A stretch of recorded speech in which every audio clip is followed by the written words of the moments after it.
The Atlanta Braves dropped a five-run lead, losing on Monday 7-6 in 10 innings to the Chicago Cubs. Let's talk about it. This is the Braves Postcast, your instant game reaction for the Atlanta Braves. Part of the Locked On Podcast Network, your team every day. Yes, welcome on into the Braves Postcast, part of Locked On Sports Atlanta, where we cover your Atlanta sports teams each and every day. I'm your host, Lindsay Crosby, author of the Braves Today newsletter over at bravestoday.com. You can follow me on social media at Crosby Baseball. That is Jake Mastroianni, host of Locked On Braves. Follow him on social media at shortstopball. Make sure you're subscribed to Locked On Braves wherever you get your podcasts. Jake has, I'm sure, tons of thoughts on Ha-Seong Kim now potentially being the 2026 shortstop for the Atlanta Braves. A lot of stuff like that. But before we get to all of that stuff, we've got to talk about Atlanta dropping a 6-1 lead in this game and getting walked off in the 10th, 7-6 by the Chicago Cubs. And we're going to dive into all of the offense and everything. The pitching's the big issue, I think, in this game here, although the offense did disappear late.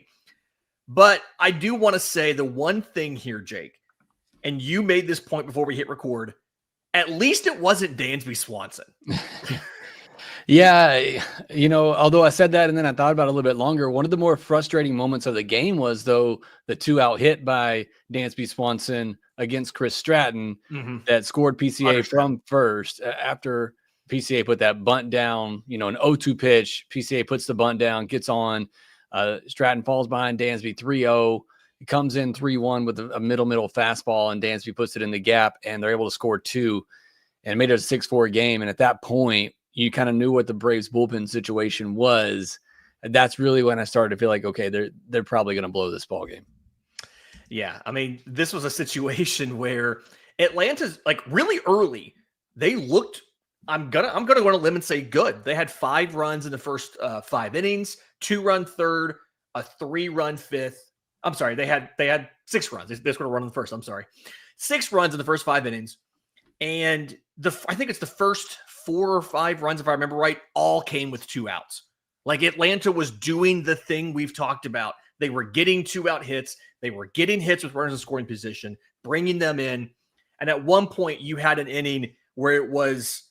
I'm trying to remember the exact order, but it was single, double, double, double. Like just Atlanta stacking up, not homers, but just stacking up extra base hits, getting guys in.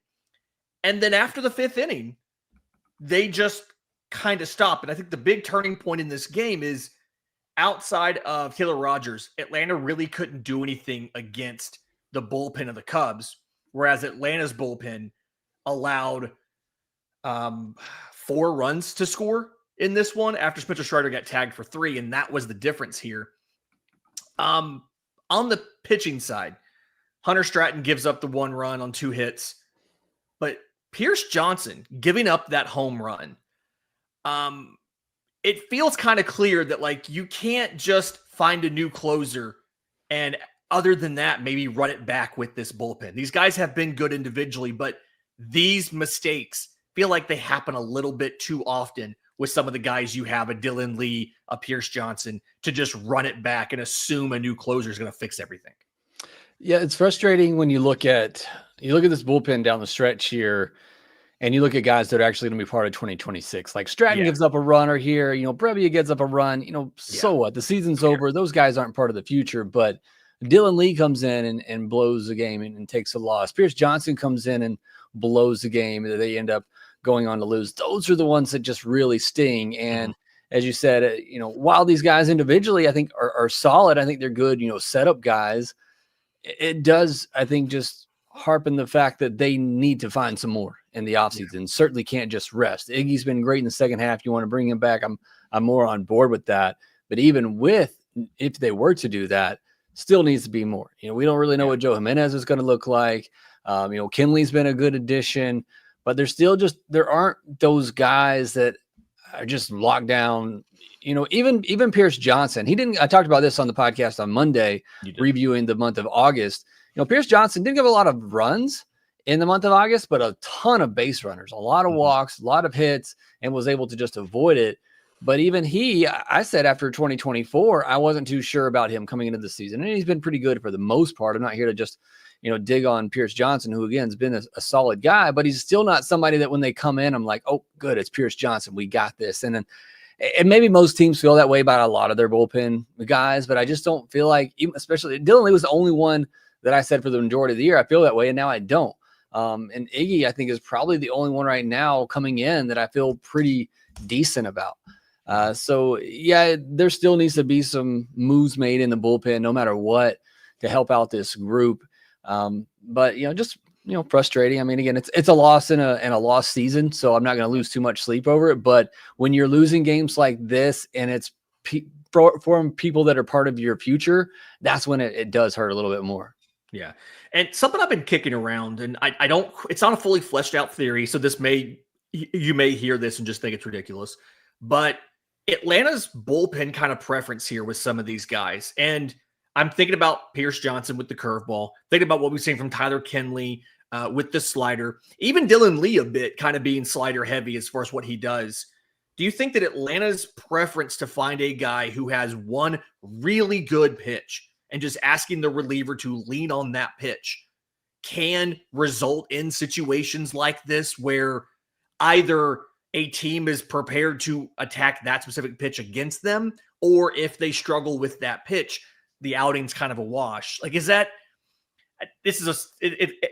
half-baked theory, but part of me thinks that you maybe need to find guys who are a little better rounded than just 75% curveball, because it makes it a little easier to try to get those big hits off of a guy in that situation.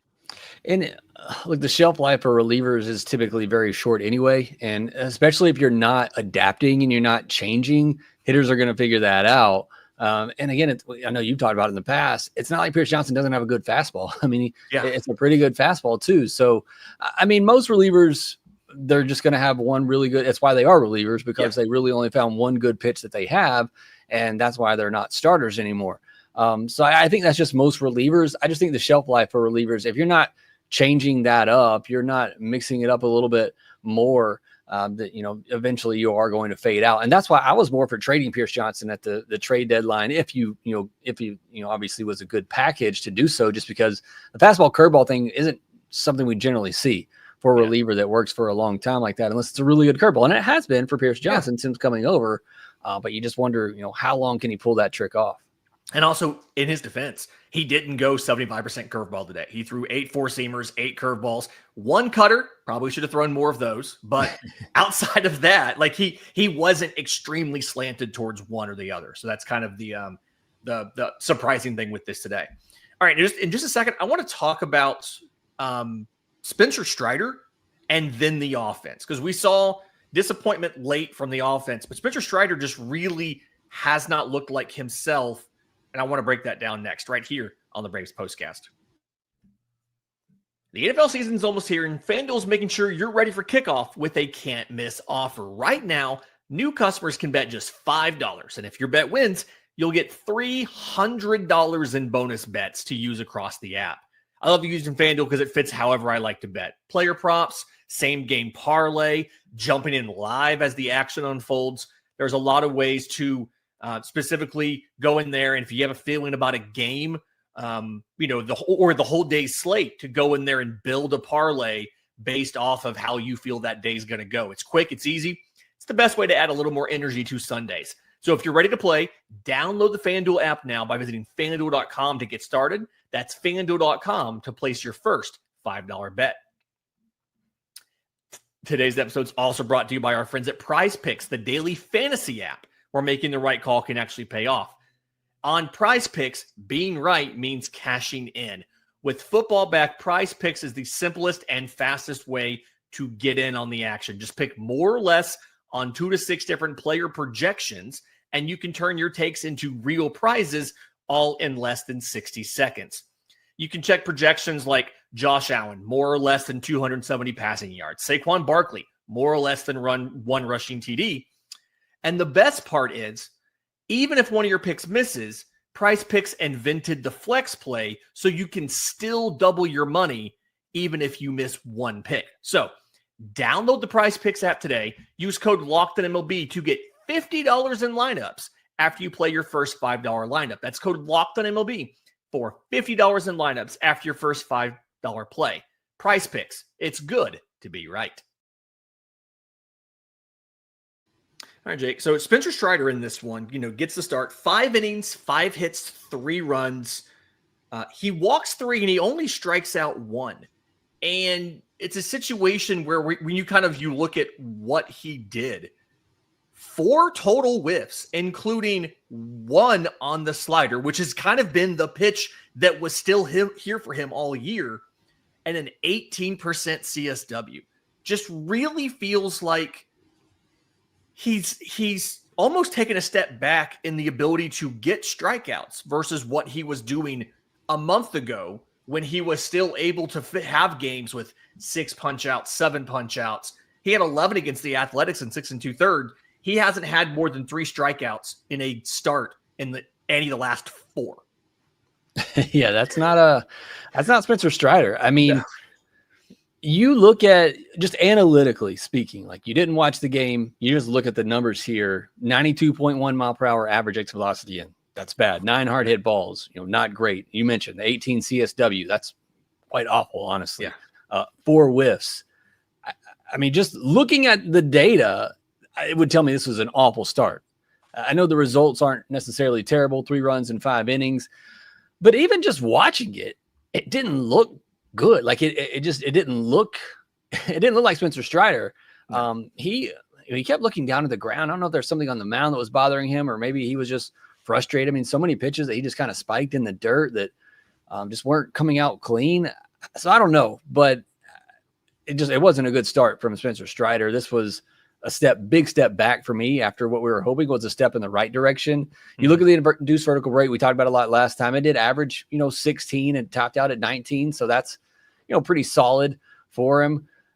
But just the slider, the slider didn't look really good at all. And he threw 52 four-seamers to 24 sliders. The only real good pitch I saw from him today was the curveball. He threw a couple of really good curveballs. Agreed. So it's frustrating because certainly he's trying to figure it out, and he's trying to do it, work through it at the big league level, right now. And he's trying to figure out what he has to work with and what type of pitcher he can be. Again, as I say every time, I'm still very confident he's going to get there. It just might take an off season, but this was a step back for me with Strider. I did not think he looked particularly good today.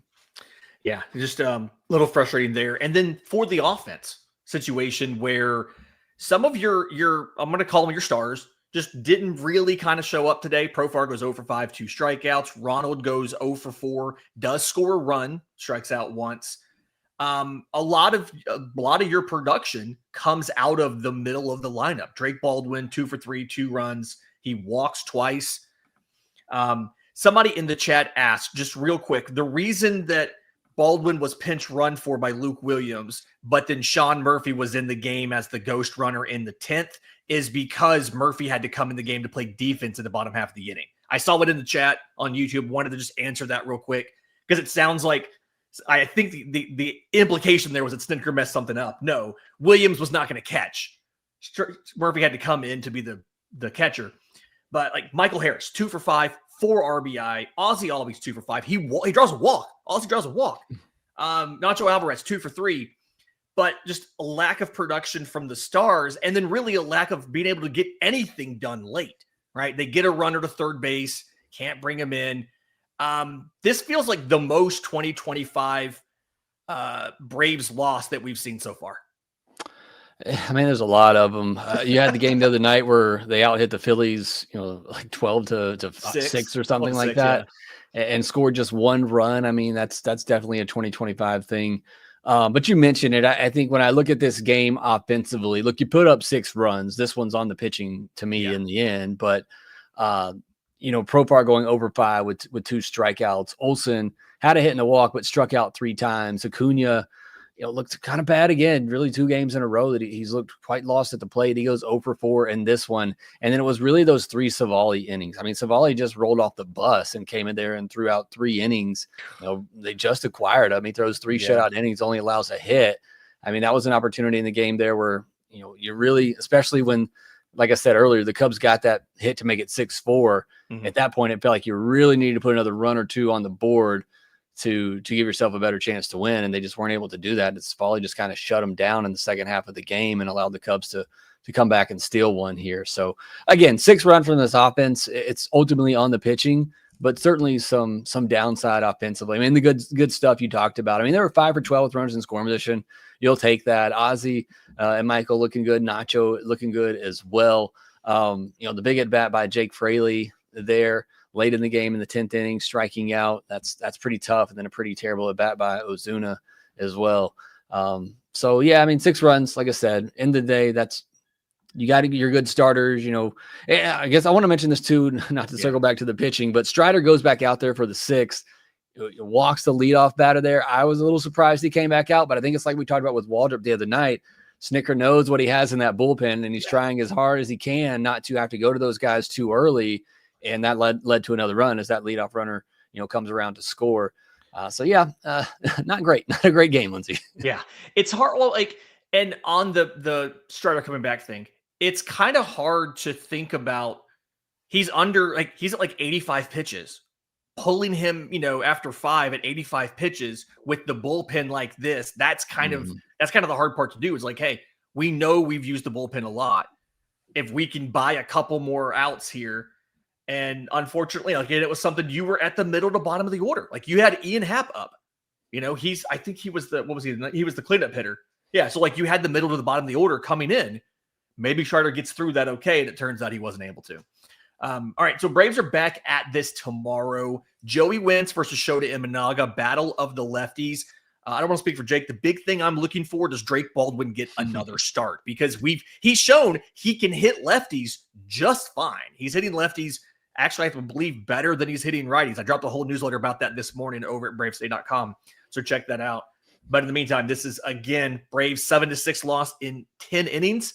To the Chicago Cubs, they get walked off. Do us a favor. If you're listening on audio, leave a 5-star review, Apple, Spotify, wherever you get your podcasts. If you're watching on YouTube, subscribe to the channel, hit the notification bell so you know when Jake drops the next episode, talking about all about Ha-Sung Kim, when we go live to break down, hopefully, Joey Wentz tying up the series and all of that stuff. For Jake Mastroianni, I'm Lindsay Crosby. This has been the Braves Postcast.